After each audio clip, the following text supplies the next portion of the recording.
Good evening, visitors. Welcome to the Australian War Memorial's Last Post ceremony. My name is Richard Cruz, and joining us today from the Australian Army is Warrant Officer Class 2, Joanne Davey. We warmly welcome the family of Private Arthur Ellis, whose story will be told shortly. We're honoured to acknowledge General Jean-Pierre Bosseur, Chief of Staff, French Army, and Madame Céline Bosseur. Lieutenant General Angus Campbell, Chief of Army, Australia, and Mrs. Stephanie Campbell, and the accompanying delegation. We also warmly welcome the Diamond Valley Vietnam Veterans Delegation who are joining us this evening. We welcome the veterans who have served, those that are still serving, and the families that support them. We acknowledge the members of RSL and Services Clubs Association, RSL Victoria and RSL Queensland, who are watching the broadcast of this ceremony across Australia. During this evening's ceremony, wreaths will be laid at the base of the Pool of Reflection by family, visitors and students on behalf of the following schools. From Victoria, Adventist Schools of Victoria Heritage, St Mary's School, Hampton, and from Queensland, Morris College, Ashgrove. I invite you all to please stand and join in singing the National Anthem.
If you're able, please be seated.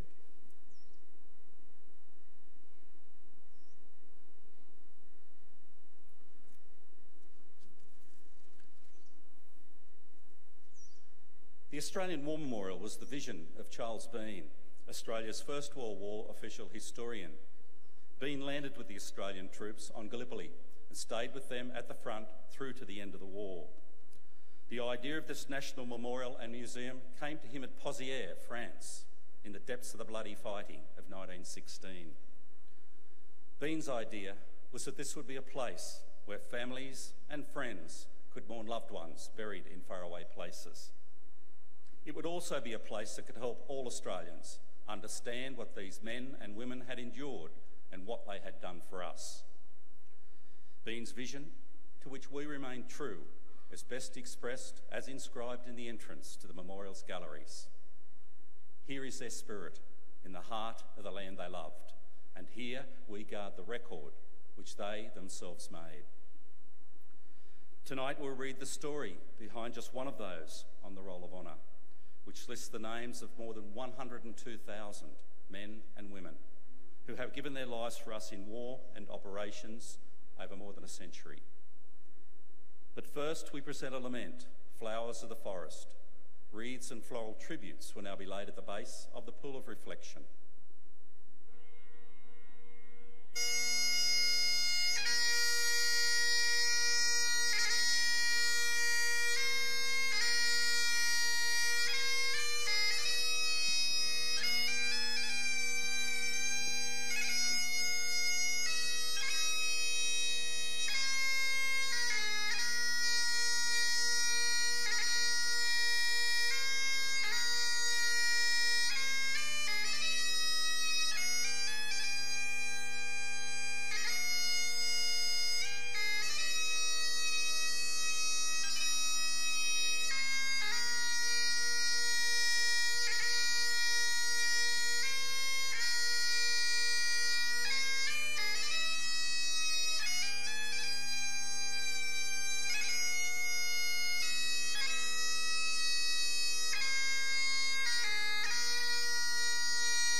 remember and pay tribute to Private Arthur James Ellis. Arthur Ellis was born in 1894, one of 12 children of Thomas and Ellen Ellis of Matoa in Victoria. Arthur and his twin sister were the youngest of the Ellis family. They lived with another brother on a farm along the Murrumbidgee River at Wilbriggy near Griffith in New South Wales. In October 1915, Ellis travelled to the recruiting depot at Cootamundra and enlisted in the Australian Imperial Force. After several weeks training at Casula Military Camp near Sydney, he embarked with a reinforcement group for the 20th Battalion, bound for Egypt and the fighting in the Dardanelles. By the time Ellis's troop ship had set sail, the fighting on Gallipoli had ended and Australian troops were returning to Egypt before redeploying to the Western Front. As he arrived in Egypt, Ellis was transferred to the 56th Battalion, a new unit raised as part of the expansion and reorganisation of the AIF. He spent several months training with his new unit before embarking for the fighting on the Western Front in June 1916. Ellis's first major action on the Western Front was at Fromelles, barely 2 weeks after he had arrived in France.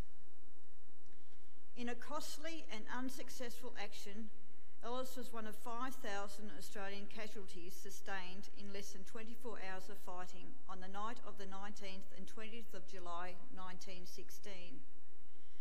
Ellis was wounded in the left eye, after which he spent a short period recovering in a field hospital in France. He returned to the battalion several weeks later and took part in the fighting at Louverval and Bullecourt in 1917. Later that year, the 56th Battalion was sent north to Belgium, where they fought a highly successful action at Polygon Wood on the 26th of September. In October, Ellis was briefly hospitalised, suffering from the effects of poison gas, but he recovered and returned to the battalion several weeks later. In March 1918, the battalion was sent south to the Somme, where German troops had launched a major offensive threatening the city of Amiens. The 56th Battalion was sent to Villers-Bretonneux, where the Germans were preparing to make another concerted effort to capture Amiens. On the morning of the 17th of April 1918, the Germans shelled the Australian positions, drenching the area with poison gas. The 56th Battalion suffered a number of casualties, including Arthur Ellis. He was buried at Crucifix Corner Cemetery. He was just 23 years old. Arthur Ellis's death had a tremendous impact on his brothers and sisters. Ellis was the second member of the Ellis family killed in the war, his older brother Thomas having been killed at Fleur in November 1916. Arthur Ellis is listed on the Roll of Honour on my right amongst almost 62,000 Australians who died while serving in the First World War. His photograph is displayed today beside the pool of reflection. This is but one of the many stories of service and sacrifice told here at the Australian War Memorial. We now remember Private Arthur James Ellis, who gave his life for us, for our freedoms, and in the hope of a better world.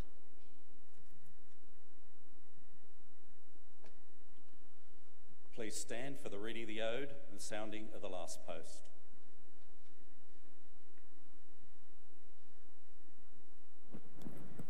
They shall grow not old as we that are left grow old. Age shall not weary them, nor the years condemn. At the going down of the sun and in the morning, we will remember them. We will remember them.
lest we forget. Lest we forget.